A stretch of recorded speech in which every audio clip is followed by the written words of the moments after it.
Good evening. The television and radio stations of the United States and their affiliated stations are proud to provide facilities for a discussion of issues in the current political campaign by the two major candidates for the presidency. The candidates need no introduction. The Republican candidate, Vice President Richard M. Nixon, and the Democratic candidate, Senator John F. Kennedy. According to rules set by the candidates themselves, each man shall make an opening statement of approximately 8 minutes duration and a closing statement of approximately 3 minutes duration. In between, the candidates will answer or comment upon answers to questions put by a panel of correspondents. In this, the first discussion in a series of 4 joint appearances, the subject matter has been agreed will be restricted to internal or domestic American matters. And now for the first opening statement by Senator John F. Kennedy.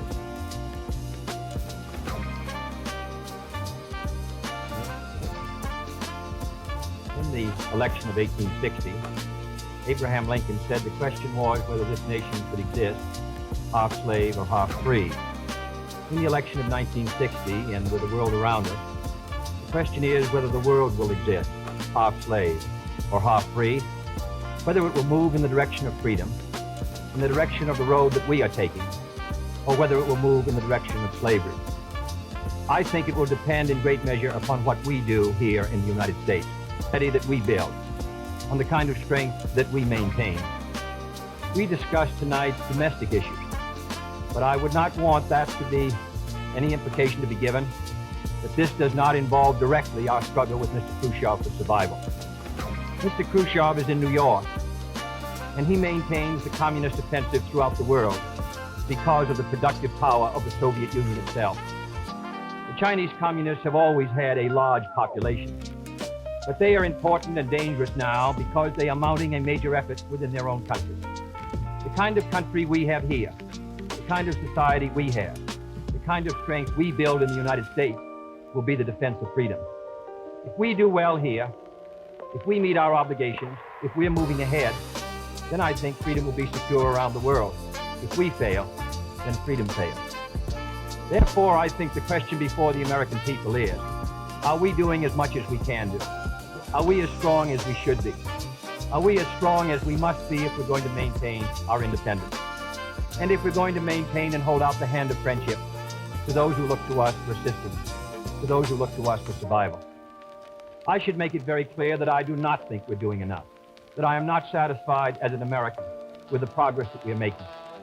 This is a great country, but I think it could be a greater country. And this is a powerful country, but I think it could be a more powerful country. I'm not satisfied to have 50% of our steel mill capacity unused. I'm not satisfied when the United States had last year the lowest rate of economic growth of any major industrialized society in the world, because economic growth means strength and vitality. It means we're able to sustain our defenses. It means we're able to meet our commitments abroad.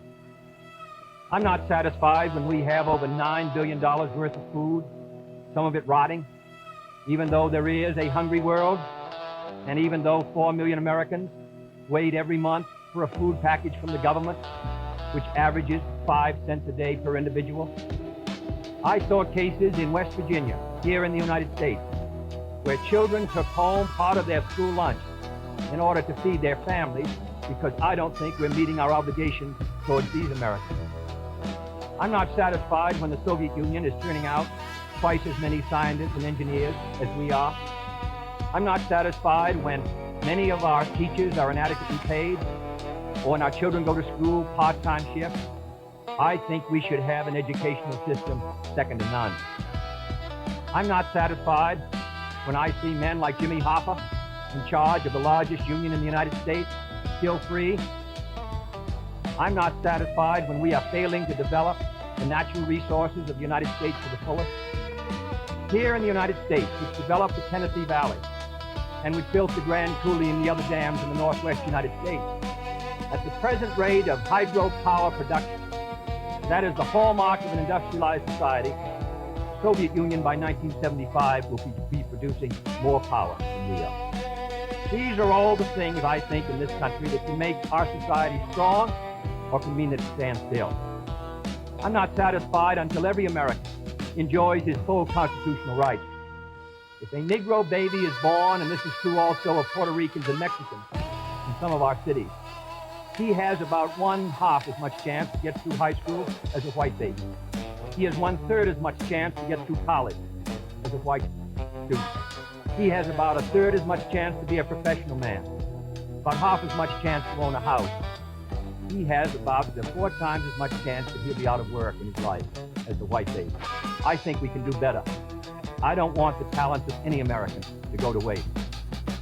I know that there are those who say that we want to turn everything over to the government. I don't at all. I want the individuals to meet their responsibility. And I want the states to meet their responsibility. But I think there is also a national responsibility. The argument has been used against every piece of social legislation in the last 25 years. The people of the United States individually could not have developed the Tennessee Valley. Collectively, they could have. A cotton farmer in Georgia, or a peanut farmer, or a dairy farmer in Wisconsin or Minnesota, he cannot protect himself against the forces of supply and demand in the marketplace. But working together in effective governmental programs, we can do so. 17 million Americans who live over 65 on an average Social Security check of about $78 a month. They're not able to sustain themselves individually, but they can sustain themselves through the Social Security system. I don't believe in big government, but I believe in effective governmental action. And I think that's the only way that the United States is going to maintain its freedom. The only way that we're going to move ahead. I think we can do a better job. I think we're going to have to do a better job if we are going to meet the responsibilities which time and events have placed upon us. We cannot turn the job over to anyone else. If the United States fails, then the whole cause of freedom fails. And I think it depends in great measure on what we do here in this country. The reason Franklin Roosevelt was a good neighbor in Latin America was because he was a good neighbor in the United States. Because they felt that the American society was moving again. I want us to recapture that image. I want people in Latin America and Africa and Asia to start to look to America, to see how we're doing things, to wonder what the President of the United States is doing, and not to look at Khrushchev or look at the Chinese communists. That is the obligation upon our generation. In 1933, Franklin Roosevelt said in his inaugural that this generation of Americans has a rendezvous with destiny. I think our generation of Americans has the same rendezvous. The question now is, can freedom be maintained under the most severe attack it has ever known? I think it can be. And I think in the final analysis, it depends upon what we do here. I think it's time America started moving again. And now the opening statement by Vice President Richard M. Nixon. Smith, Senator Kennedy. The things that Senator Kennedy has said, many of us can agree with. There is no question but that we cannot discuss our internal affairs in the United States without recognizing that they have a tremendous bearing on our international position. There is no question but that this nation cannot stand still because we are in a deadly competition. A competition not only with the men in the Kremlin, but the men in Peking. We're ahead in this competition, as Senator Kennedy, I think, has implied. But when you're in a race, the only way to stay ahead is to move ahead. And I subscribe completely to the spirit that Senator Kennedy has expressed tonight, the spirit that the United States should move ahead. Where then do we disagree? I think we disagree on the implication of his remarks tonight and on the statements that he has made on many occasions during his campaign to the effect that the United States has been standing still. We heard tonight, for example, the statement made that our growth in national product last year was the lowest of any industrial nation in the world. Now, last year, of course, was 1958. That happened to be a recession year. But when we look at the growth of GNP this year, a year of recovery, we find that it's 6 9/10% and one of the highest in the world today. More about that later. Looking then to this problem of how the United States should move ahead and where the United States is moving, I think it is well that we take the advice of a very famous campaigner, Let's look at the record. Is the United States standing still? Is it true that this administration, as Senator Kennedy has charged, has been an administration of retreat, of defeat, of stagnation? Is it true that as far as this country is concerned, in the field of electric power, in all of the fields that he has mentioned, we have not been moving ahead? Well, we have a comparison that we can make. We have the record of the Truman administration of 7.5 years and the 7.5 years of the Eisenhower administration. When we compare these two records in the areas that Senator Kennedy has discussed tonight, I think we find that America has been moving ahead. Let's take schools. We have built more schools in these last 7.5 years than we built in the previous 7.5, for that matter, in the previous 20 years. Let's take hydroelectric power. We have developed more hydroelectric power in these 7.5 years than was developed in any previous administration in history. Let us take hospitals. We find that more have been built in this administration than in the previous administration. The same is true of highways. Let's put it in terms that all of us can understand.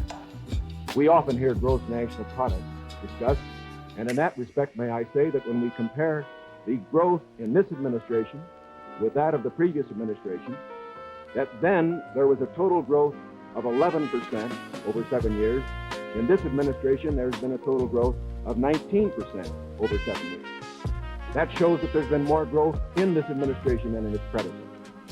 But let's not put it there. Let's put it in terms of the average family. What has happened to you? We find that your wages have gone up 5 times as much in the Eisenhower administration as they did in the Truman administration. What about the prices you pay? We find that the prices you pay went up 5 times as much in the Truman administration as they did in the Eisenhower administration. What's the net result of this? This means that the average family income went up 15% in the Eisenhower years as against 2% in the Truman years. Now, this is not standing still. But good as this record is, may I emphasize, it isn't enough. A record is never something to stand on. It's something to build on. And in building on this record, I believe that we have the secret for progress. We know the way to progress. And I think, first of all, our own record proves that we know the way. Senator Kennedy has suggested that he believes he knows the way. I respect the sincerity with which he makes that suggestion. But on the other hand, when we look at the various programs that he offers, they do not seem to be new.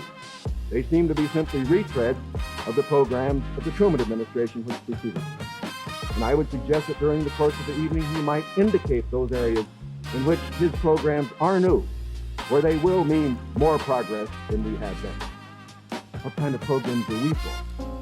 We are for programs that will expand educational opportunities, that will give to all Americans their equal chance for education, for all of the things which are necessary and dear to the hearts of our people. We are for programs, in addition, which will see that our medical care for the aged is much better handled than it is at the present time. Here again, may I indicate that Senator Kennedy and I are not in disagreement as to the aim. We both want to help the old people. We want to see that they do have adequate medical care. The question is the means. I think that the means that I advocate will reach that goal better than the means that he advocates. I could give better examples. For whatever it is, whether it's in the field of housing, or health, or medical care, or schools, or the development of electric power, we have programs which we believe will move America, move her forward, and build on the wonderful record that we have made over these past 7.5 years. Now, when we look at these programs, might I suggest that in evaluating them, we often have a tendency to say that the test of a program is how much you're spending. I will concede that in all the areas to which I have referred, Senator Kennedy would have the federal government spend more than I would have it spend. I costed out the cost of the Democratic platform. It runs a minimum of $13.2 billion a year more than we are presently spending, to a maximum of $18 billion a year more than we're presently spending. Now, the Republican platform will cost more too. It will cost a minimum of $4 billion a year more, a maximum of $4.9 billion a year more than we're presently spending. Now, does this mean that his program is better than ours? Not at all. Because it isn't a question of how much the federal government spends. It isn't a question of which government does the most. It's a question of which administration does the right thing. And in our case, I do believe that our programs will stimulate the creative energies of 180 million free Americans. I believe the programs that Senator Kennedy advocates will have a tendency to stifle those creative energies. I believe, in other words, that his program would lead to the stagnation of the motive power that we need in this country to get past. The final point that I would like to make is this. Senator Kennedy has suggested in his speeches that we lack compassion for the poor, for the old, and for others that are unfortunate. Let us understand throughout this campaign that his motives and mine are sincere. I know what it means to be poor. I know what it means to see people who are unemployed. I know Senator Kennedy feels as deeply about these problems as I do. But our disagreement is not about the goals for America, but only about the means to reach those goals. Thank you, Mr. Nixon. That completes the opening statements, and now the candidates will answer questions or comment upon one another's answers to questions put by correspondents of the network. The correspondent. I'm Sander Van Oker, NBC News. I'm Charles Warren, Mutual News. I'm Stuart Novin, CBS News. Bob Fleming, ABC News. The first question to Senator Kennedy from Mr. Fleming. Senator, the Vice President in his campaign has said that you are naive and at times immature. He has raised the question of leadership. On this issue, why do you think people should vote for you rather than the Vice President? The Vice President and I came to the Congress together in 1946. We both served in the Labor Committee. I've been there now for 14 years, the same period of time that he has. So that our experience in government is comparable. Secondly, I think the question is, what are the programs that we advocate? What is the party record that we lead? I come out of the Democratic Party, which in this century has produced Woodrow Wilson and Franklin Roosevelt and Harry Truman, and which supported and sustained these programs which I've discussed tonight. Mr. Nixon comes out of the Republican Party. He was nominated by it. And it is a fact that through most of these last 25 years, the Republican leadership has opposed federal aid for education, medical care for the aged, development of the Tennessee Valley, development of our natural resources. I think Mr. Nixon is an effective leader of his party. I hope he would grant me the same. The question before us is, which point of view and which party do we want to lead the United States? Mr. Nixon, would you like to comment on that statement? The next question, Mr. Novin. Mr. Vice President, your campaign stresses the value of your 8-year experience. And the question arises as to whether that experience was as an observer or as a participant or as an initiator of policy making. Would you tell us, please, specifically what major proposals you have made in the last 8 years that have been adopted by the administration? It'd be rather difficult to cover them in 2.5 minutes. I would suggest that these proposals could be mentioned. First, after each of my foreign trips, I have made recommendations that have been adopted. For example, after my first trip abroad, I strongly recommended that we increase our exchange programs, particularly as they related to exchange of persons of leaders in the labor field and in the information field. After my trip to South America, I made recommendations that a separate inter-American lending agency be set up, which the South American nations would like much better than to participate in the lending agencies which treated all the countries of the world the same. I have made other recommendations after each of the other trips. For example, after my trip abroad to Hungary, I made some recommendations with regard to the Hungarian refugee situation, which were adopted not only by the President, but some of them were enacted into law by the Congress. Within the administration, as a chairman of the President's Committee on Price Stability and Economic Growth, I have had the opportunity to make recommendations which have been adopted within the administration and which I think have been reasonably effective. I know Senator Kennedy suggested in his speech at Cleveland yesterday that committee has not been particularly effective. I would only suggest that while we do not take the credit for it, I would not presume to, that since that committee has been formed, the price line has been held very well within the United States. Well, I would say in the latter that and that's what I found somewhat unsatisfactory about the figures Mr. Nixon used in the previous speech. When you talk about the Truman administration, Mr. Truman came to office in 1944 and at the end of the war, and difficulties that were facing the United States during that period of transition, 1946, when price controls were lifted. So it's rather difficult to use an overall figure taking those 7.5 years and comparing them to the last 8 years. I prefer to take the overall percentage record of the last 20 years of the Democrats and the 8 years of the Republicans to show an overall period of growth. In regard to price stability, I'm not aware that that committee did produce recommendations that ever were certainly before the Congress from the point of view of legislation in regard to controlling prices. In regard to the exchange of students and labor unions, I am chairman of the subcommittee on Africa, and I think that one of the most unfortunate phases of our policy towards that country was the very minute number of exchanges that we had. I think it's true of Latin America also. We did come forward with a program of students for the Congo of over 300, which was more than the federal government had for all of Africa the previous year. So that I don't think that we have moved, at least in those two areas, with sufficient vigor. The next question to Senator Kennedy from Mr. Warren. Senator Kennedy, during your brief speech a few minutes ago, you mentioned farm surplus. I'd like to ask this. It's a fact, I think, that presidential candidates traditionally make promises to farmers. Lots of people, I think, don't understand why the government pays farmers for not producing certain crops, or paying farmers if they overproduce, for that matter. Now, let me ask, sir, why can't the farmer operate like the businessman who operates factories? If an auto company overproduces a certain model car, Uncle Sam doesn't step in and buy up the surplus. Why this constant courting of the farmer? Well, because I think that if the federal government moved out of the program and withdrew its support, then I think you would have complete economic chaos.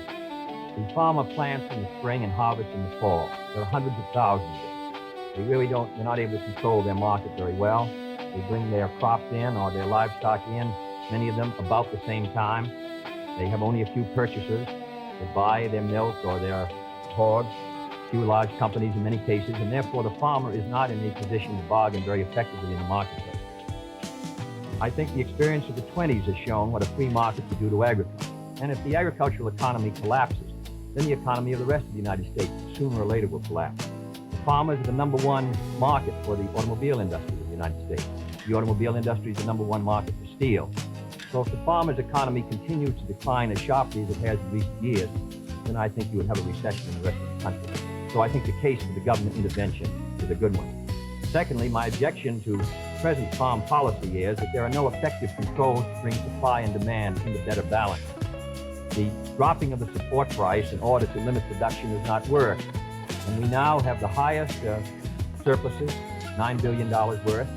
We've had a higher tax load from the Treasury for the farmer in the last few years with the lowest farm income in many years. I think that this farm policy has failed.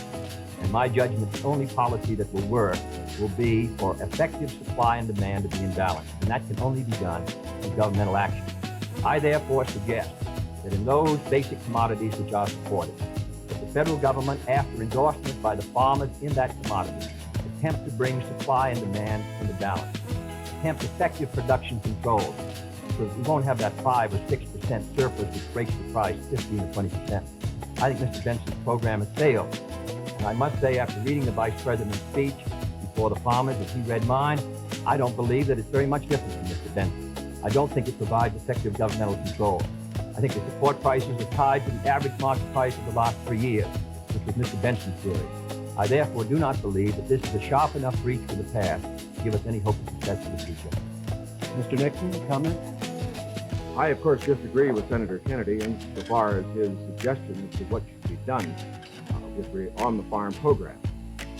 He has made the suggestion that what we need is to move in the direction of more government control, a suggestion that would also mean raising prices that the consumers pay for products and imposing upon the farmers controls on acreage even far more than they have today. I think this is the wrong direction. I don't think this has worked in the past. I do not think it will work in the future.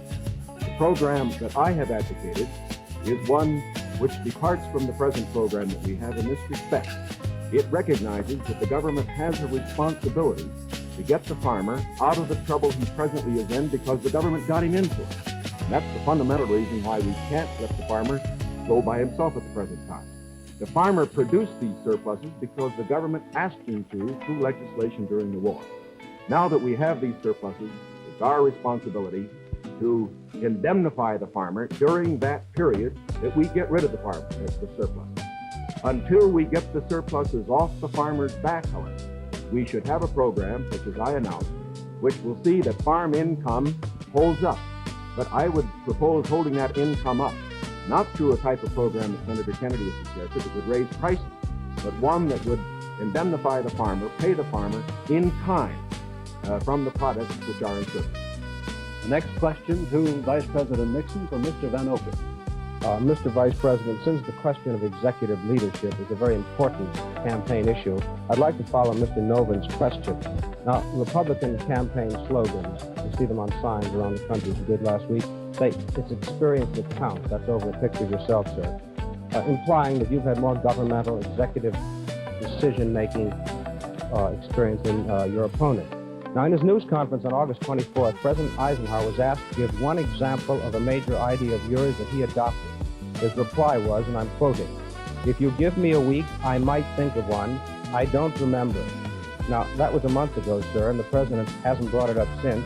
And I'm wondering, sir, if you can clarify which version is correct, the one put out by Republican campaign leaders or the one put out by President Eisenhower? Well, I would suggest, Mr. Van Oker, that the president, that was probably a facetious remark. I would also suggest that insofar as his statement is concerned, that I think it would be improper for the President of the United States to disclose the instances in which members of his official family have made recommendations, I have made them through the years, to him, which he has accepted or rejected. The President has always maintained, and very properly so, that he is entitled to get what advice he wants from his cabinet and from his other advisors without disclosing that to anybody, including, as a matter of fact, to Congress. Now, I can only say this. Through the years, I have sat in the National Security Council. I have been in the cabinet. I have met with the legislative leaders. I have met with the president when he made the great decisions with regard to Lebanon, Timor and Matsu, other matters. The president has asked for my advice. I have given it. Sometimes my advice has been taken. Sometimes it is not. I do not say that I have made the decision.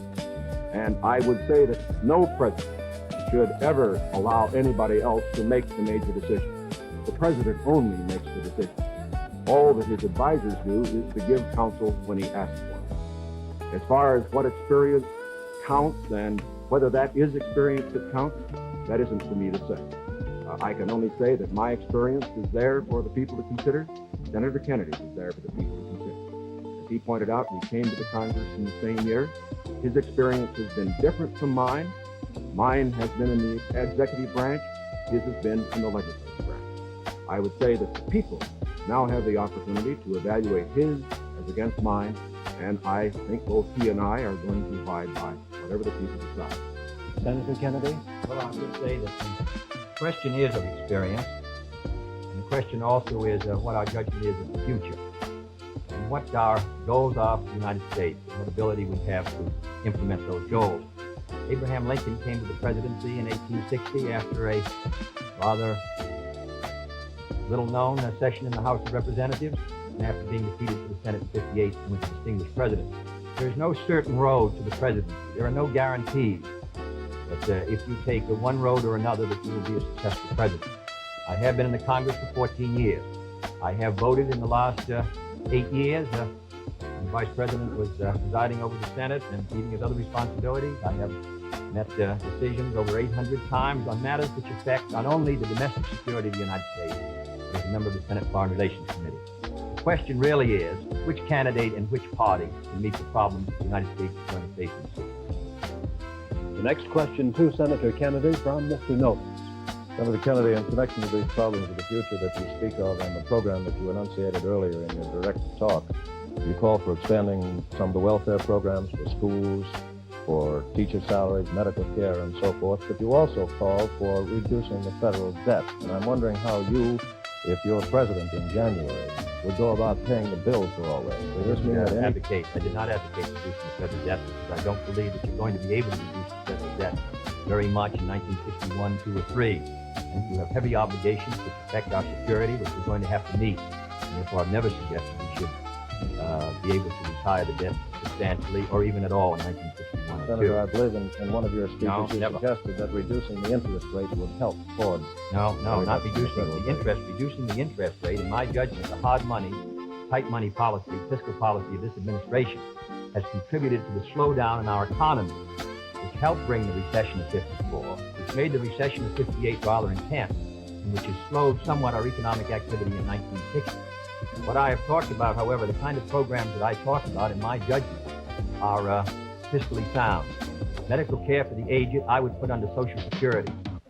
The Vice President and I disagree on this. The program, the Javits-Nixon or the Nixon-Javits program, would have cost, if fully used, $600 million by the government per year and $600 million by the states. The program which I advocated, which failed by 5 votes in the United States Senate, would have put medical care for the aged in Social Security and would have been paid for through the Social Security system and the Social Security tax. Secondly, I support federal aid to education and federal aid for teachers' salaries. I think that's a good investment. I think we're going to have to do it. And I think to heap the burden further on the property tax, which is already strained in many of our communities, will ensure, in my opinion, that many of our children will not be adequately educated and many of our teachers not adequately competent. There is no greater return to an economy or to a society than an educational system second to none. In the question of the development of natural resources, I would pay as you go, in the sense that they would be balanced and the power revenues would bring back sufficient money to finance the projects in the same way as the Tennessee Valley. I believe in the balanced budget, and the only conditions under which I would unbalance the budget would be if there was a grave national emergency or a serious recession. Otherwise, with a steady rate of economic growth, and Mr. Nixon and Mr. Rockefeller in their meeting said a 5% economic growth would bring by 1962 $10 billion extra in tax revenue. Whatever is brought in, I think that we can finance essential programs within a balanced budget if business remains orderly. I think what Mr. Novum is referring to was not one of Senator Kennedy's speeches, the Democratic platform, which did mention cutting the national debt. I think, too, that it should be pointed out that, of course, it is not possible, particularly under the proposals that Senator Kennedy has advocated, either to cut the national debt or to reduce taxes. As a matter of fact, it will be necessary to raise taxes. As Senator Kennedy points out, that as far as his one proposal is concerned, the one for medical care for the aged, that would be financed out of Social Security. That, however, is raising taxes for those who pay Social Security. He points out that he would make pay-as-you-go be the basis for our natural resources development. For our natural resources development, which I also support incidentally, however, whenever you appropriate money for one of these projects, you have to pay now and appropriate the money, and while they eventually do pay out, it doesn't mean that the government doesn't have to put out the money this year. So I would say that in all of these proposals Senator Kennedy has made, they will result in one of two things. Either he has to raise taxes or he has to unbalance the budget.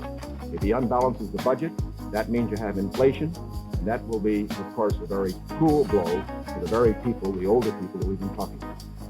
As far as aid for school construction is concerned, I favor that, as Senator Kennedy did in January of this year. He said he favored that rather than aid to teacher salaries. I favor that because I believe that's the best way to aid our schools without running any risk whatever of the federal government telling our teachers what to teach. The next question to Vice President Nixon from Mr. Warren. Mr. Vice President, you mentioned schools. It was just yesterday, I think you asked for a crash program to raise education standards. And this evening you talked about advances in education.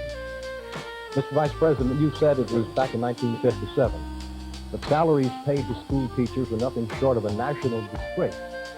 Higher salaries for teachers, you added, were important, and if the situation wasn't corrected, it would lead to a national disaster.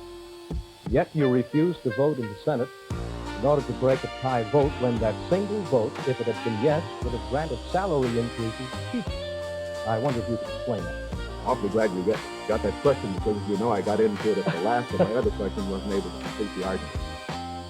I think that the reason that I voted against having the federal government pay teacher salaries was probably the very reason that concerned Senator Kennedy when in January of this year in the kickoff press conference, he said that he favored aid for school construction, but at that time did not feel that there should be aid for teacher salaries. At least that's the way I read his remarks. Now, why should there be any question about the federal government aiding teacher salaries? Why did Senator Kennedy take that position then? Why do I take it now? We both took it then, and I take it now for this reason. We want higher teacher salaries. We need higher teacher salaries. But we also want our education to be free of federal control. When the federal government gets the power to pay teachers, inevitably, in my opinion, it will acquire the power to set standards and to tell the teachers what to teach. I think this would be bad for the country. I think it would be bad for the teaching profession. There is another point that should be made. I favor higher salaries for teachers. But as Senator Kennedy said in January of this year in the same press conference, the way that you get higher salaries for teachers is to support school construction, which means that all the local school districts in the various states then have money which is freed to raise the standards for teacher salaries. I should also point out this. Once you put the responsibility on the federal government for paying a portion of teacher salaries, your local communities and your states are not going to meet the responsibility as much as they should. I believe, in other words, that we have seen the local communities and the states assuming more of that responsibility. Teacher salaries, very fortunately, have gone up 50% in the last 8 years, as against only a 34% rise for other salaries. This is not enough. It should be more. But I do not believe that the way to get more salaries for teachers is to have the federal government get in with a massive program. My objection here is not the cost in dollars. My objection here is the potential cost in control and eventual freedom for the American people by giving the federal government power over education. And that is the greatest power a government can have. Senator Kennedy, comment? When the vice president quotes me in January 60s, I do not believe the federal government should pay directly teacher salaries, but that was not the issue before the Senate in February. The issue before the Senate was that the money would be given to the state. The state then could determine whether the money would be spent for school construction or teacher salaries. On that question, the vice president and I disagreed. I voted in favor of that proposal and supported it strongly because I think that that provided assistance to our teachers for their salaries without any chance of federal control. And it is on that vote that Mr. Nixon and I disagreed, and his tie vote defeated. His breaking the tie defeated the proposal.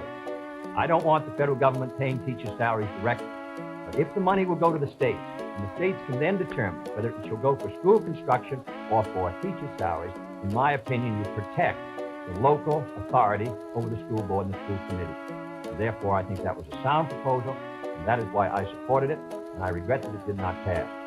Secondly, there have been statements made that the Democratic platform would cost a good deal of money, and that I'm in favor of unbalancing the budget. That is wholly wrong, wholly in error, and it is a fact that in the last 8 years, the Democratic Congress has reduced the request for appropriations by over $10 billion. That is not my view, and I think it ought to be stated very clearly on the record. My view is you can do these programs, and they should be carefully drawn within a balanced budget if our economy is moving. The next question to Senator Kennedy from Mr. Van Oker. Senator, you've been promising the voters that if you are elected president, you'll try and push through Congress bills on medical aid to the aged, a comprehensive minimum hourly wage bill, federal aid to education. Now, in the August post-convention session of the Congress, when you at least held up the possibility you could one day be president, when you had overwhelming majorities, especially in the Senate, you could not get action on these bills. Now, how do you feel that you'll be able to get them in January if you weren't able to get them in August? If I may take the bill, we did pass the Senate a bill to provide a $1.25 minimum wage. It failed because the House did not pass it, and the House failed by 11 votes. And I might say that 2/3 of the Republicans in the House voted against a $1.25 minimum wage, and a majority of the Democrats sustained it. Nearly 2/3 of them voted for the $1.25. We were threatened by a veto if we passed $1.25. It's extremely difficult with the great power that the president does to pass any bill when the president is opposed. All the president needs to sustain his veto of any bill is 1/3 plus 1 in either the House or the Senate. Second, we passed a federal aid to education bill in the Senate. It failed to come to the floor of the House of Representatives. It was killed in the Rules Committee. And it is a fact in the August session that the 4 members of the Rules Committee who were Republicans, joining with 2 Democrats, voted against sending the 8th education bill to the floor of the House. 4 Democrats voted for it. Every Republican on the Rules Committee voted against sending that bill to be considered by the members of the House of Representatives. Third, on medical care for the aged. This is the same fight that's been going on for 25 years in Social Security. We wanted to tie it to Social Security.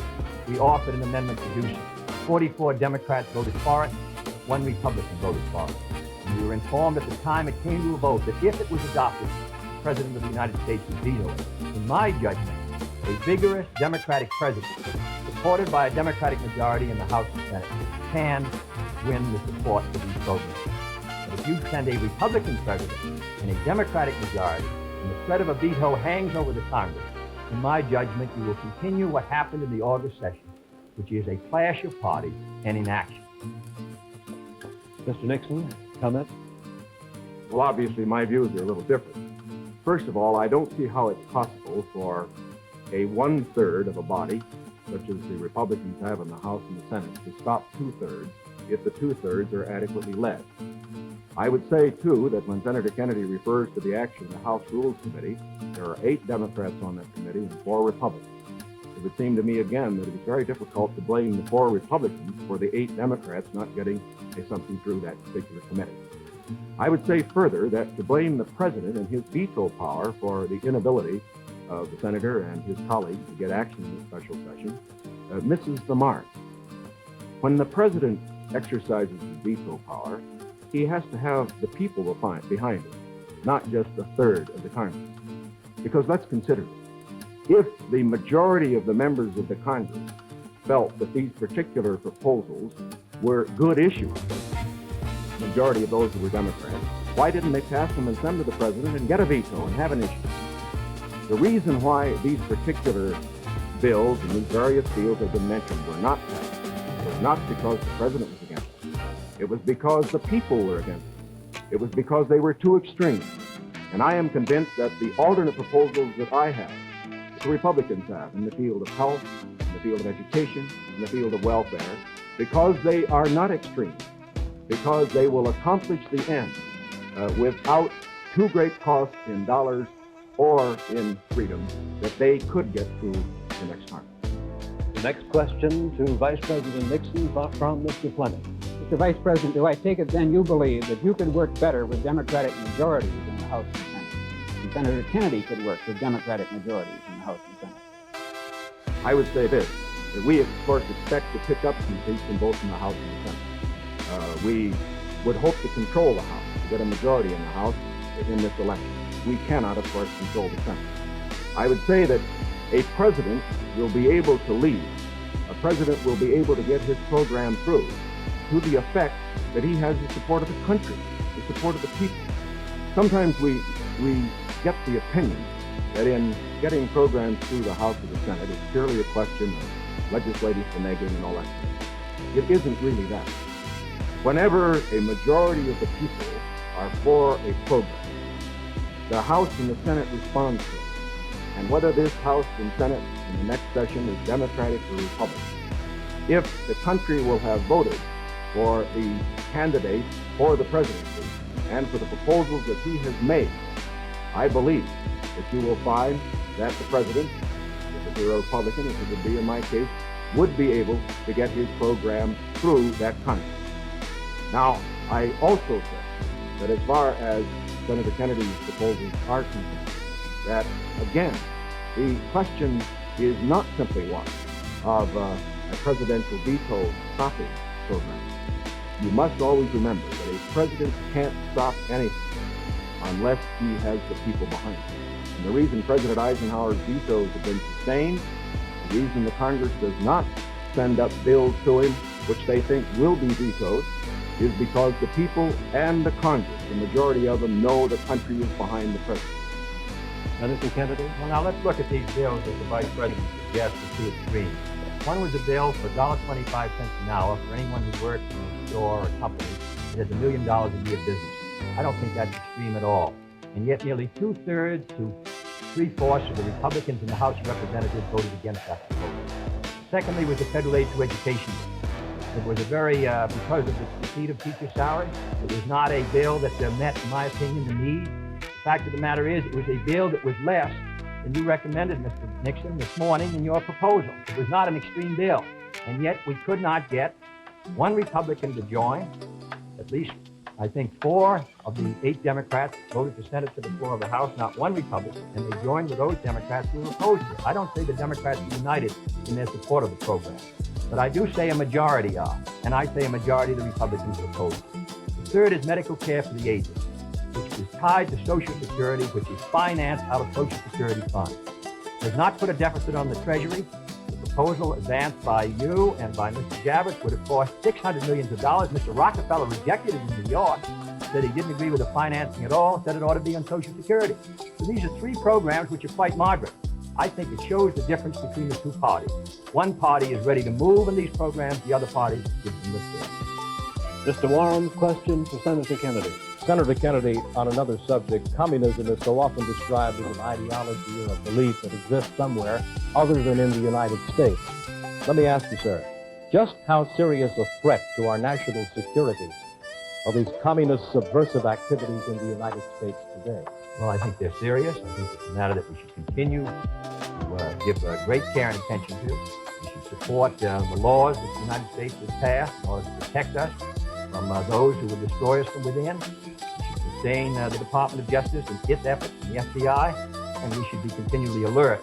I think if the United States is maintaining a strong society here in the United States, I think that we can meet any internal threat. The major threat is external and will continue. Mr. Nixon, comment? I agree with Senator Kennedy's appraisal generally in this respect.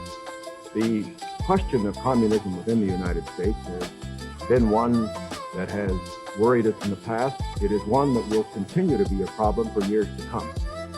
We have to remember that the Cold War that Mr. Khrushchev is waging, and his colleagues are waging, is waged all over the world, and it's waged right here in the United States.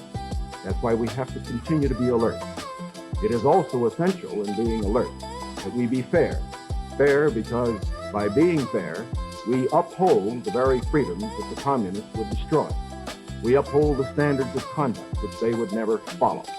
And in this connection, I think that we must look to the future, having in mind the fact that we fight communism at home, not only by our laws to deal with communists, the few who do become communists and the few who do become fellow travelers, but we also fight communism at home by moving against those various injustices which exist in our society, which the communists feed upon.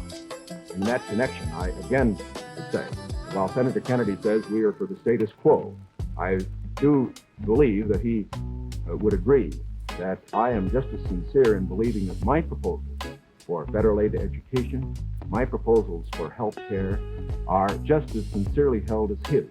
The question, again, is not one of goals. We're for those goals. It's one of means. Mr. Van Oker's question for Vice President Nixon. Mr. Vice President, in one of your earlier statements, you said, we've moved ahead, we've built more schools, we've built more hospitals. Now, sir, isn't it true that the building of more schools is a local matter for financing? Were you claiming that the Eisenhower administration was responsible for the building of these schools, or is it the local school districts that provide for it? Not at all. As a matter of fact, your question brings out a point that I'm very glad to make. Too often, in appraising whether we are moving ahead or not, we think only of what the federal government is doing. Now, that isn't the test of whether America moves. The test of whether America moves is whether the federal government, plus the state government, plus the local government, plus the biggest segment of all, individual enterprise, moves. We have, for example, a gross national product of approximately $500 billion. Roughly $100 billion to $125 billion of that is the result of government action. $400 billion, approximately, is the result of what individuals do. Now, the reason the Eisenhower administration has moved, the reason that we've had the funds, for example, locally, to build the schools and the hospitals and the highways, to make the progress that we have, is because this administration has encouraged individual enterprise. And it has resulted in the greatest expansion of the private sector of the economy that has ever been witnessed in an 8-year period. And that is growth. That is the growth that we are looking for. It is the growth that this administration has supported and that its policies have stimulated. Senator Kennedy? Well, I must say, I think the reason that these schools have been constructed is because the local school districts were willing to increase the property taxes to a tremendously high figure. In my opinion, almost to the point of diminishing returns in order to sustain these schools. Secondly, I think we have a richer country, and I think we have a powerful country. I think what we have to do, however, is have the president and the leadership set before our country exactly what we must do in the next decade if we're going to maintain our security in education, in economic growth, in development of natural resources. The Soviet Union is making great gains. It isn't enough to compare what might have been done 8 years ago, or 10 years ago, or 15 years ago, or 20 years ago. I want to compare what we're doing with what our adversaries are doing, so that by the year 1970, the United States is ahead in education, in health, in buildings, in homes, in economic strength. I think that's the big assignment, the big task, the big function of the federal government. Can I have the summation time, please? We've completed our questions and our comments, and in just a moment we'll have the summation time. This will allow 3 minutes and 20 seconds for the summation by each candidate. 3 minutes and 20 seconds for each candidate. Vice President Nixon, will you make the first summation? Thank you, Mr. Smith. Senator Kennedy, first of all, I think it is well to put in perspective where we really do stand with regard to the Soviet Union in this whole matter of growth. The Soviet Union has been moving faster than we have. But the reason for that is obvious. They start from a much lower base. Although they have been moving faster in growth than we have, we find, for example, today, that their total gross national product is only 44% of our total gross national product. That's the same percentage that it was 20 years ago. And as far as the absolute gap is concerned, we find that the United States is even further ahead than it was 20 years ago. Is this any reason for complacency? Not at all. Because these are determined men. They are fanatical men. And we have to get the very most out of our economy. I agree with Senator Kennedy completely on that score. Where we disagree is in the means that we would use to get the most out of our economy. I respectfully submit that Senator Kennedy too often would rely too much on the federal government, on what it would do to solve our problems, to stimulate growth.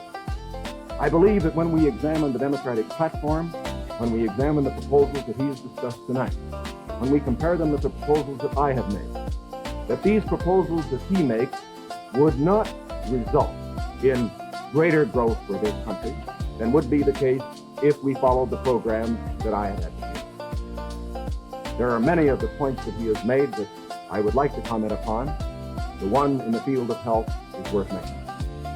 Our health program, the one that Senator Javits and other Republican senators, as well as I, supported, is one that provides for all people over 65 who want health insurance the opportunity to have it if they want it. It provides a choice of having either government insurance or private insurance.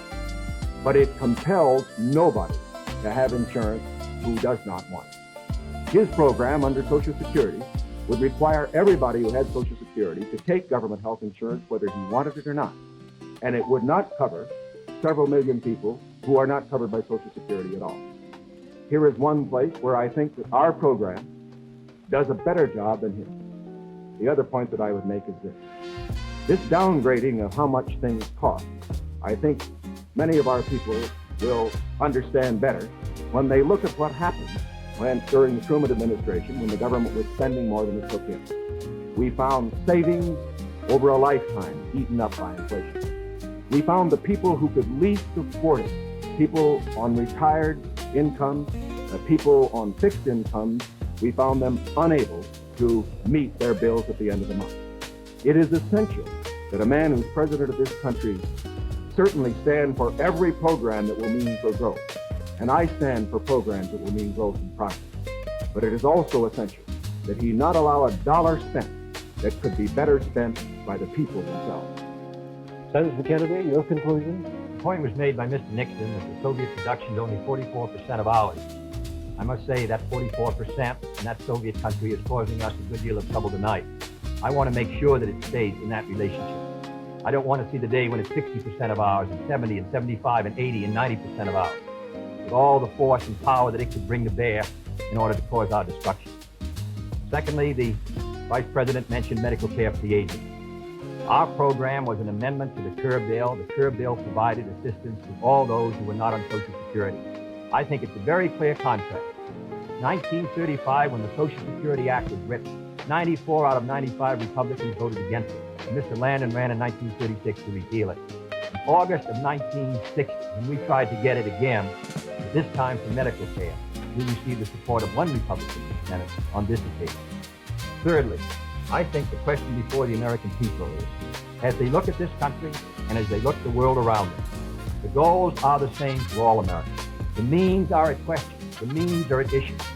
If you feel that everything that is being done now is satisfactory, that the relative power and prestige and strength of the United States is increasing in relation to that of the communists, that we are gaining more security, that we are achieving everything as a nation that we should achieve, that we're achieving a better life for our citizens and greater strength, then I agree.